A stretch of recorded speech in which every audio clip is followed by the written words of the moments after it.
Hello दोस्तों, स्वागत है आपका फिर से अपने ही चैनल हिंदी हॉरर स्कूल में। दोस्तों, आज की कहानी हमारे पड़ोसी देश चाइना की है। चीन के बीजिंग शहर में एक ऐसी घटना घटने का दावा किया जाता है जिसकी वजह से आज भी देर रात तक लोग बसों में सफ़र करने से डरते हैं।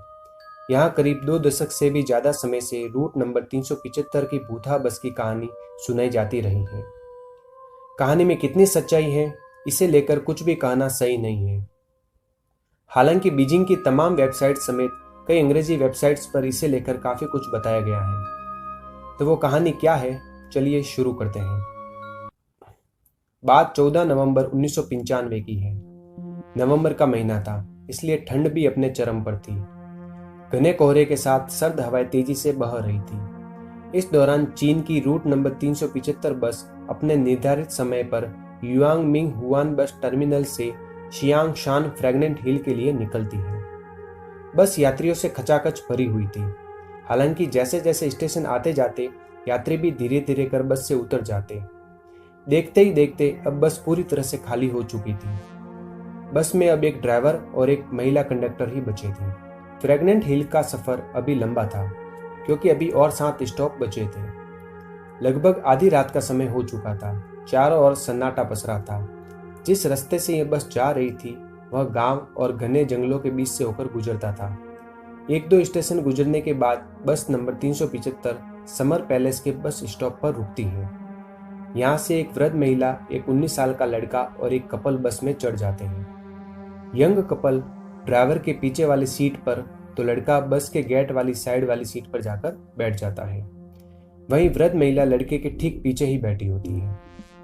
अब बस में कुल 6 लोग थे, 4 यात्री और 2 बस कर्मचारी। बस दोबारा अपनी मंजिल की ओर चल पड़ती है। बस का अंदर का माहौल एकदम शांत था।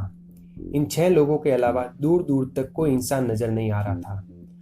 लगभग 4 स्टॉप और गुजरने के बाद बस के ड्राइवर को 2 लोग सड़क किनारे खड़े नजर आए।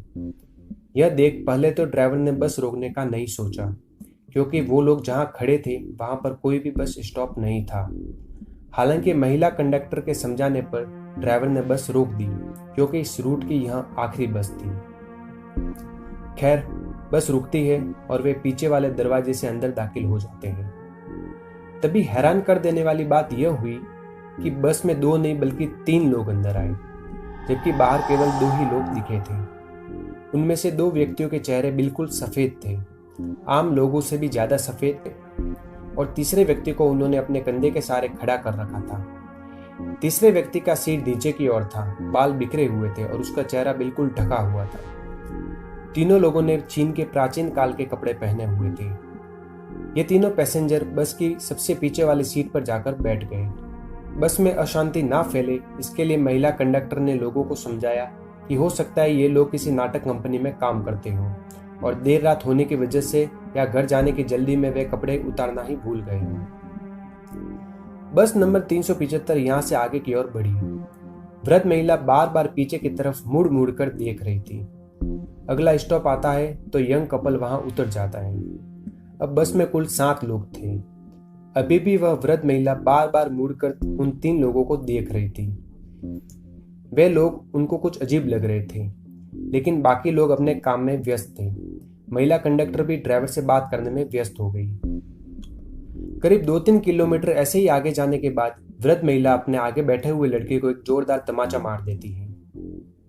महिला जोर से चिल्लाती है और कहती है, मेरा पर्स कहाँ है, उसे मुझे जल्दी वापस करो। यह सुनकर महिला कंडक्टर वृद्ध महिला से कहती है, आपका पर्स इसने नहीं चुराया है, यह तो आपके आगे बैठा हुआ है।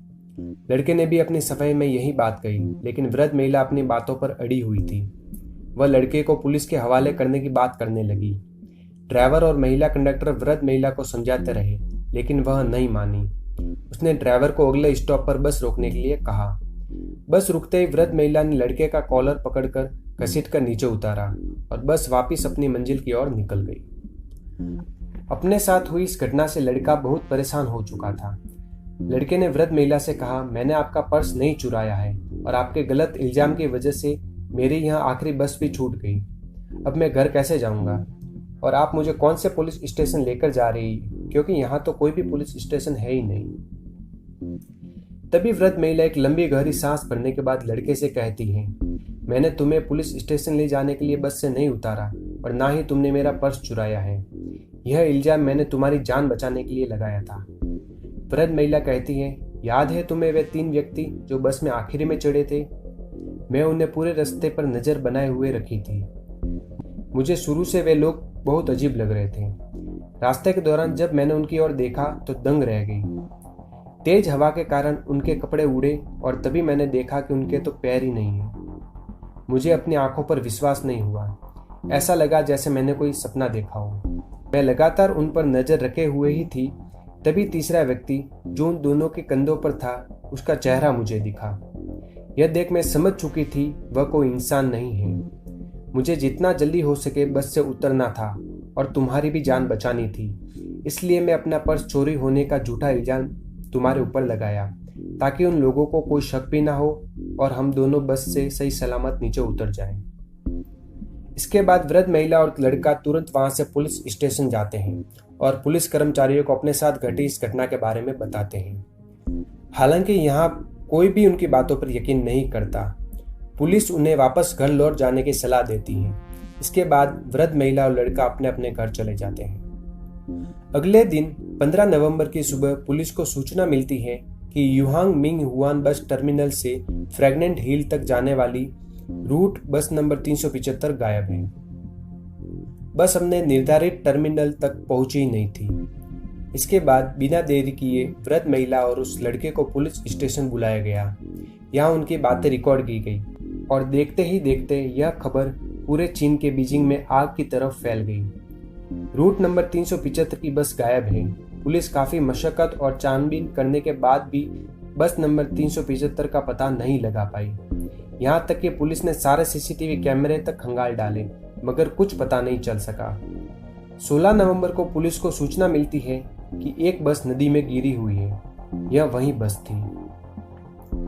पुलिस क्रेन की मदद से उस बस को नदी से बाहर निकालती है। बस के अंदर कुल 5 लोगों की लाश थी।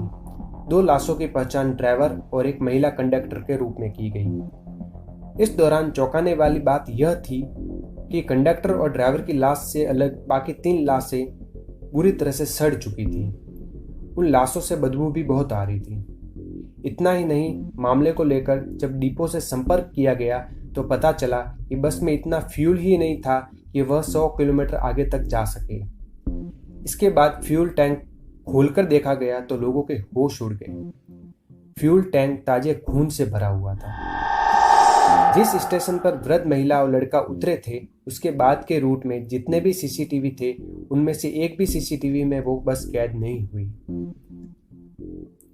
यह घटना 1995 की सबसे बड़ी घटना थी जिसे ग्लोबल टाइम्स ने अपने चैनल पर दिखाया था। बाल बाल बचे वृद्ध महिला और उस लड़के को लोग भाग्यशाली समझने लगे। ऐसे में एक सवाल जो आज भी लोगों के लिए पहेली बना हुआ है वह यह कि क्या वाकई वो लोग इंसान नहीं थे? क्या वे सच में भूत थे? तो इसी के साथ आज का वीडियो यहीं समाप्त होता है। और अगर आपको इसी तरह की भूतिया और डरावनी कहानियां पसंद है तो मेरे इस चैनल को आज ही सब्सक्राइब करें और कमेंट करके मुझे बताएं कि आज का वीडियो आपको कैसा लगा। धन्यवाद।